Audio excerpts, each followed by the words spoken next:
அன்பர்கள் அனைவருக்கும் சிவசரணின் அன்பான வணக்கங்கள். சவுத் ஃபேஸிங்கில் பெஸ்ட்டு பிளான் ஃபார் 99 குழி கொண்ட அருமையான வரைபடம். எந்த ராசிக்காரர்களுக்கு யோகம், எந்த கோவிலுக்கு போயிட்டு வந்தால் தடையில்லாமல் வீடு கட்ட முடியும். ஒரு சிலருக்கு ஈசான மூலம் கட்டானாக்க என்ன மாதிரியான ஒரு பாதிப்பு ஏற்படுகின்றது. வரைபடம் மூலமாக பல தகவல்களை பார்க்கின்றோம். வாங்க. சிம்மமனை 99 குழி. வயது பொருத்தம் பார்த்தீங்கன்னா 73 வயது பொருத்தம். தெற்கு பார்த்த வீட்டிற்கு அக்னி மூலையில் சார்ந்ததில் தலைவாசல். அக்னி மூலை, ஈசான மூலை, வாயு மூலை, கன்னி மூலை. வடக்கு கிழக்கு சந்திக்கும் இடம் வடகிழக்கு. வடக்கு மேற்கு சந்திப்பது வடமேற்கு. தெற்கு மேற்கு சந்திப்பது தென்மேற்கு. தென்கிழக்குங்கிறது தெற்கு, கிழக்கு சந்திப்பது தென்கிழக்கு. தென்கிழக்குங்கிறது அக்னி எரிச்சிரும் அப்படின்னு சொல்லிட்டு வாசல் வைக்கக்கூடாதுன்னு சொல்லுவாள். தெற்க பார்த்த வீட்டிற்கு அக்னி மூலை தலைவாசல் பொன் முட்டை சேரும் அப்படின்னு சொல்லலை. ஜாதகத்தில் பிற்கு நந்தி நாடி ஜோதிடத்தில் சொல்லியிருக்கு. இந்த வரைபடத்தில் பார்த்தோம்னாக்கா ஈசான மூலையில் அப்பா அம்மா படுப்பதற்கு உண்டான அறையும், கன்னி மூலையில் பிரதான வீட்டு உரிமையாளருங்கிறவர் படுக்கிறதுக்கும், அவர் பெரிய பீரோவை ஒரு 3க்கு 7 பீரோவை ஸ்ட்ராங்காக இருக்கிற மாதிரி ஒரு 20,000 ரூபாய்க்கு வாங்கி உள்ளுக்குள்ளே கத்தையாக பணம் வைக்கிறதுக்கு உண்டான அமைப்பு. இப்போ மொதல் 5Gங்கிறது என்ன அப்படின்னாக்கா, ஈசான மூலையில் போர்வெல், மழைநீர் சேகரிப்பு சம்பு அமைக்கப்பட வேண்டும். வாயு மூலையில் செப்டிக் டேங்கும், கன்னி மூலையில் மொட்டை மாடியில் உயரமாக வாட்டர் டேங்க் இருக்க வேண்டும். 5G பார்த்தாச்சு. 4Cங்கிறது என்ன அப்படின்னாக்கா, 4 மூலைகளை சரியாக நிர்வாகம் செய்வது. இந்த பூமியில் சரியாக யாரெல்லாம் வீடு கட்டி இருக்கின்றார்களோ அவங்க வீட்டில் யார் வருவான்னா முக்கியமான ஒரு பெண் தெய்வம் மகாலட்சுமி வருவாள். அதோடு சேர்ந்து எல்லா லட்சுமியும் வந்துடுவாள், அஷ்டலட்சுமி வந்துடுவாள் வாஸ்துப்படி இருந்தால். வாஸ்துங்கிறது வேறு ஒன்றும் கிடையாதுங்க, இயற்கையோடு ஒத்து வாழ்வது. இந்த பூமியில் காற்று சரியாக உள்ளே வீட்டுக்குள்ளேயும் சூரிய சந்திர ஒளி உள்ளே வர வேண்டும். வெராண்டாவில் உள்ளே போகிறோம். ஹால் 9:45க்கு 15:45 ஸ்ட்ரைட் பின்வாசல் வழக்கி இருக்குது. ஈசான மூலையில் அப்பா அம்மா படுப்பதற்கும் பிள்ளைகள் படிப்பதற்கும் உண்டான அறை. கன்னி மூலையில் பெட்ரூம்.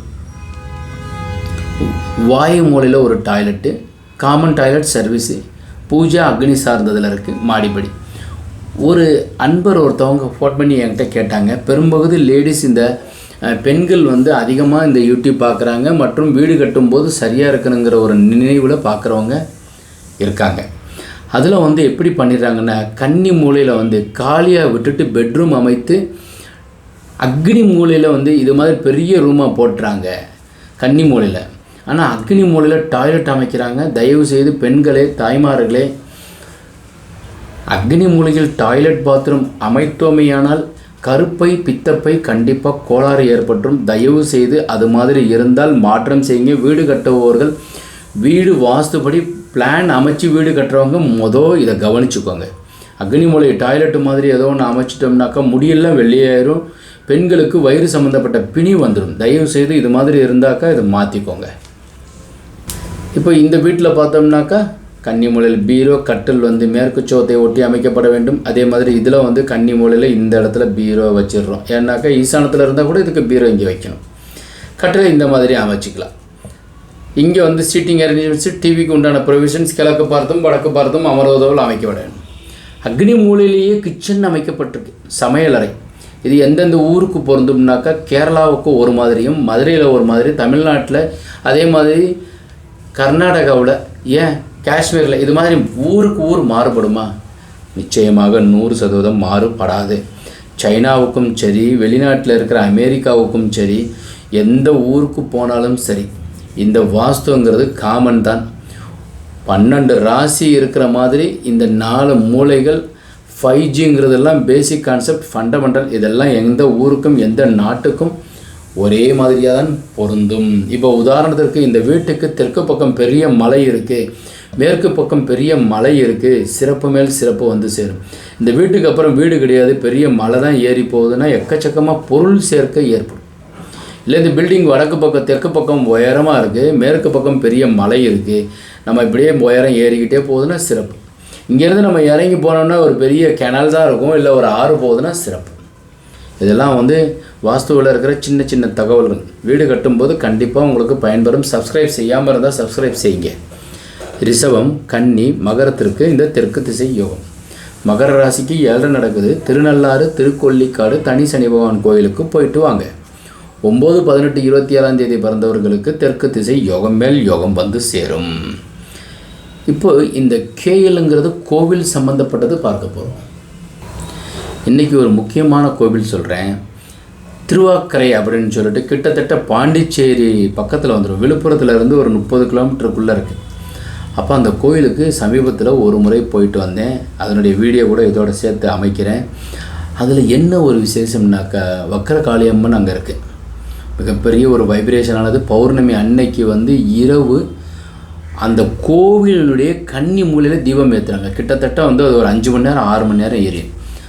யாரெல்லாம் அங்கே போய் அந்த தீபம் பார்க்கின்றார்களோ, அந்த பௌர்ணமி அன்று இரவு தீபம் சரியாக ஒரு 12 மணிக்கு ஏற்றுறாங்க. 12:30 1 மணிக்கு ஊரே, அந்த கோவிலில் இருக்கிற நிறைய அன்பர்கள் அங்கேருந்து பார்த்துட்டு எல்லாரும் அவங்கவுங்க ஊருக்கு திரும்பிடுறாங்க. ஸோ மனதில் என்னென்ன நினைக்கின்றார்களோ அது எல்லாமே நடக்கும். யாருக்கு எல்லாம் வந்து சந்திரன் நீசம் பெற்றுக்கு 6, 8, 12 மறைந்திருக்கின்றதோ அல்லது சந்திர திசை நடக்கின்றதோ, பௌர்ணமி அன்னைக்கு இது மாதிரி போயிட்டு வாங்க. திருவண்ணாமலை கிரிவலம் போயிட்டு வாங்க, திருவாக்கரை போயிட்டு வாங்க. வீடு கட்டும்போது தடைகள் வருது. பக்கத்தில் இருக்கிறவரும் இங்கிட்டு இருக்கிறவரோ அங்கிட்டு இருக்கிறவரோ இடைஞ்சல் பண்ணுறாரு. பிளான் அனுமதி கிடைக்கிறதுக்கு டிலே ஆகிட்டுருக்கு. கரண்ட்டு, பெரிய பில்டிங் கட்டிட்டோம், கரண்ட்டு கிடைக்க மாட்டேங்குது. வாஸ்து குறையாக இருக்குனாக்கா எப்படி சரி பண்ணுறது? இதெல்லாம் வந்து திருவாக்கரை போயிட்டு வாங்க. தேவைப்படுறவங்க 9952166706ங்கிற நம்பருக்கு தொடர்பு கொண்டு உங்களுடைய வரைபடம் சரியாக இருக்கின்றதாங்கிறது செக் பண்ணிக்கலாம். வரைபடம் அமைப்பதாக இருந்தால் அடியன் KJC10 ஃபார்முலா பயன்படுத்துகின்றோம். குழிக்கணக்கு, 11 பொருத்தங்கள் அடங்கியதும் ஜாதகம், கணவன் மனைவி ஜாதகம். இப்போ பார்த்தீங்கன்னாக்கா ராகுதிசை நடந்துன்னு இருக்குது. அதே மாதிரி அவங்க மனைவிக்கு வந்து சுக்கிரதிசை நடக்குது. யாருக்கெல்லாம் ராகுதிசை, சுக்கிரதிசை, சனி திசை நடந்துகிட்ருக்கோ அவங்கெல்லாம் வீடு கட்டுவா. இப்போ இவங்களுக்கு தெற்கு திசைக்கு உண்டான செவ்வாய் உச்சம் பெற்றுக்கிறாரு 7ல். ஸோ 1, 2, 3, 4, 5 குடையவனும் 10 குடையவனும் 7ஆம் இடத்துல மகரத்தில் சூரியனோட சேர்ந்து உச்சம் பெறார். அப்போ செவ்வாய் வந்து நல்ல நிலையில் இருந்தால் இடத்த வாங்கி தெற்கு திசை வச்சு வீடு கட்டுறது சிறப்பு மேல் சிறப்பு. குரு நல்லா இருக்கிறாரு. அப்போ வந்து பூஜ்ஜியரை வைத்து வீடு கட்டணும். குரு ஆட்சி பெற்றிருக்கிறார். இவங்களுக்கு பார்த்தீங்கன்னா அதே மாதிரி செவ்வாய் வந்து சொந்த வீட்டில் 12, 11, 10, 9ல் செவ்வாய், லக்னத்துக்கு 9ல் செவ்வாய், 2, 9 கூடையவன் 9ஆம் இடத்துலேயே செவ்வாய் இருக்கு. சுருக்கமான ஜாதகத்தை பார்க்கின்ற ஒரு முறை. செவ்வாய் நல்ல நிலையில் இருந்தால் தெற்கு திசை வச்சு வீடு கட்டி கொள்ளலாம். இது வந்து மேஷ ராசி கிழக்கு திசைன்னு சொல்கிறோம் இல்லையா. ஆனால் செவ்வாய் வந்து 9ல் ஆட்சி பெற்றுக்கிறாரு. லக்னத்தில் சுக்கிரன் வந்து உச்சம் பெறார்.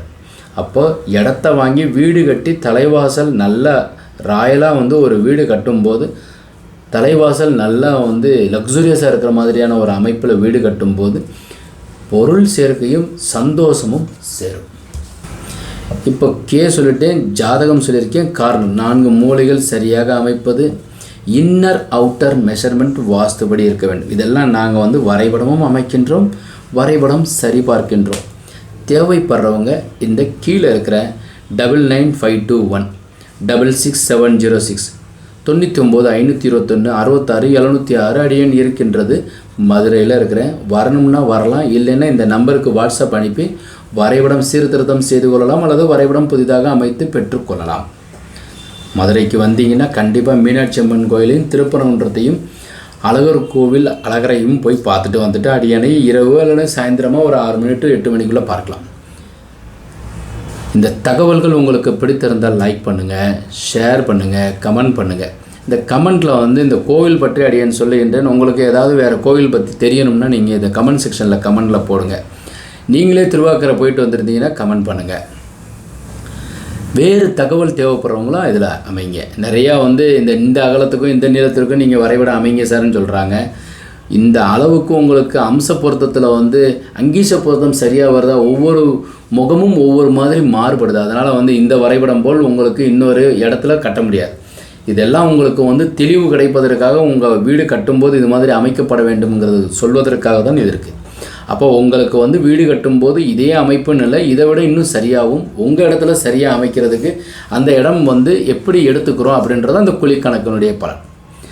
அப்போ இந்த பிளான் உங்களுக்கு பிடித்திருந்தால் லைக் பண்ணுங்கள், ஷேர் பண்ணுங்கள், கமெண்ட் பண்ணுங்கள், சப்ஸ்கிரைப் செய்து வைங்க. நிறைய தகவல் உங்களுக்கு வந்து சேரும். வாஸ்துபடி உள்ள வீட்டில் வசிப்போம், வளமுடன் வாழ்வோம். மீண்டும் நாளை ஒரு அருமையான தகவலுடன் சந்திக்கின்றேன். வணக்கம்.